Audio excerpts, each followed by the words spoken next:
Most Python developers think optional makes a parameter optional to pass. That misconception is surprisingly common. In Python's typing module, optional X is literally just shorthand for union X, none. When you write optional stir in a type annotation, Python expands it to union stir, none under the hood. They are completely equivalent. Optional is syntactic sugar that makes your intent clearer when you want to say a value can be a specific type or nothing at all. Here's the critical misconception. Optional does not mean the parameter itself is optional to pass. If you define a function with name : optional stir, you still must pass something. You can pass the string Alice, or you can pass none. But you cannot skip the argument entirely. To make a parameter truly optional, you also need a default value, like name equals none. The key difference is flexibility. Optional adds none to exactly one type.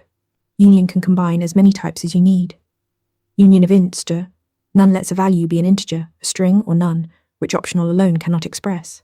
In Python 3.10 and later, you can also write x pipe none or x pipe y pipe none instead. Optional X is union X none, just shorthand for nullable values. Remember, optional means the value can be none, not that you can skip the argument. Subscribe for more Python tips. Ready to practice for your next interview? Interview Mentor lets you answer real questions just like this one. After each answer, you get a detailed grade and personalized tips to improve. Watch your scores climb as you keep practicing.